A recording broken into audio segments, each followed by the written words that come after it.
Welcome back, everybody. Derrick Sue, your East Oakland advocate. Well, some good has come out of a tragedy from a number of years ago. In fact, from 2016. A lot of you may not have been around for the ghost ship fire, which happened uh, back back in December of 2016. It was a Christmas party for a Fruitvale Artists Collective, and the building caught fire, and they suspect it was electrical. As even to this day, it was never quite uh, nailed down to what the exact cause was, but electrical fire was the the basis for the deaths, or for the ignition of the fire. And 36 members of that artists collective lost their lives, and two of them were black. I spoke with one of the mothers of the two black folks that perished in the fire, and it was pretty heart wrenching hearing her story, um, and trying to console her for her loss. But anyway, out of that tragedy, now comes a new housing development, which is affordable in the Fruitvale, and it's. Let me talk about that. Uh, so, uh, an organization called Unity Council purchased the property in 2023 through a bankruptcy sale of the property, and they acquired the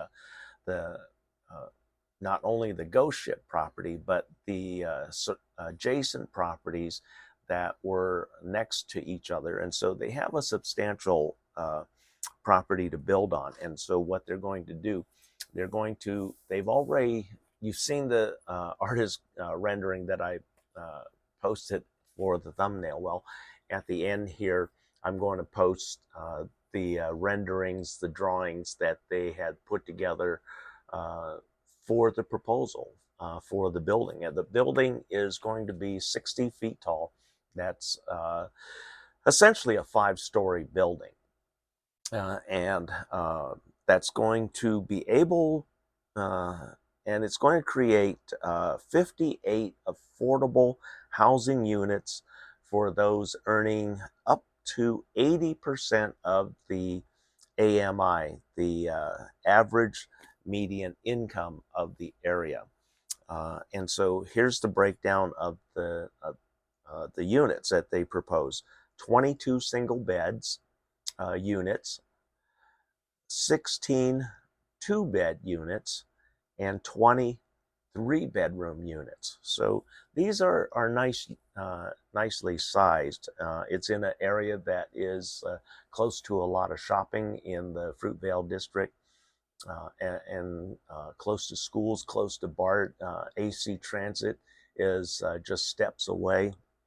So it is located in a good place, and it is very affordable for those that have up to 80% of the area median income. And here in Oakland, that is $58,000. So up to 80% of that, and you could qualify to be on the list to move into that unit once once they come to the market, because these are all artist renderings, and so there's still, from my understanding, everything's been approved, and now they're just looking for the financing to put the whole project together.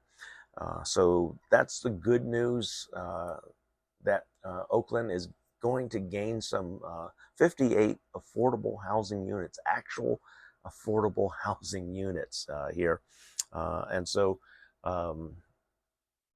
Unity Council is working with state, local, and federal resources to put together the financing packages that they need, so that they can put this building together to get things rolling. So there's there's still a lot of work ahead. We're probably a few years down the road before we see anything happen. But some of the other nice things, they're taking in consideration that there is a dire need for off-street parking. So that particular building will be utilizing a new parking stacker system. So that's different. So you're not going to be parking the car yourself. The automation's going to park your car for you. So that's interesting. It will be an interesting feature to see how that works and how that will actually deter crime there, because people won't have, it's not accessible. It's really tightly packed in those stackers. So that's the good thing.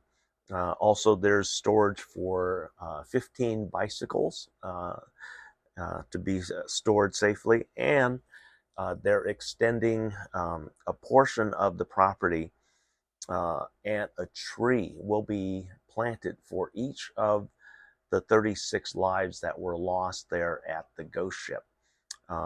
And if you remember, the previous owner, she was not a citizen here, but she owned the property. She ended up getting $3 million for the building from her insurance, but then she ended up filing for bankruptcy and losing all that because there was a huge amount of payouts to the victims of the ghost ship fires. I'm not going to get into that. You can look up ghost ship fire victims, what they received, and everything, and it's pretty substantial, the families of the victims. But a tree will be planted for each one of the 36 victims of the ghost ship fire, and so that will memorialize each of those individuals. And Chor Ing, she was the property owner, and what she ended up doing after she filed for bankruptcy, losing everything here in America, she went back to her home country.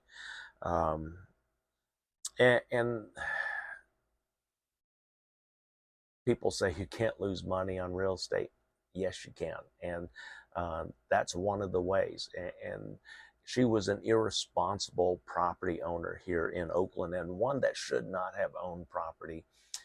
She should have developed the property properly with building permits and inspections, so that this wouldn't have happened back in 2016. But that's because of the poor management here in the city of Oakland. We've had horrible mayors. That was Mayor Libby Shaft. That was who was in the helm at the time. But you can't blame all of that on her, because her predecessors set all of that up and allowed that to happen. So we're talking about Gene Kwan. We're talking about well, Ron Dellums wasn't around, so we can't really blame Ron Dellums, but we can blame the city council on that one, because that's who was running the city of Oakland when Ron Dellums was asleep at the wheel. And then we had Jerry Brown, before that. And so you see all the bad management and how we got into this situation. So anyway, some great news on the housing home front. There's going to be 58 families that are going to be able to live in a new building and have affordable housing costs. Thanks for joining me today. We'll be right back.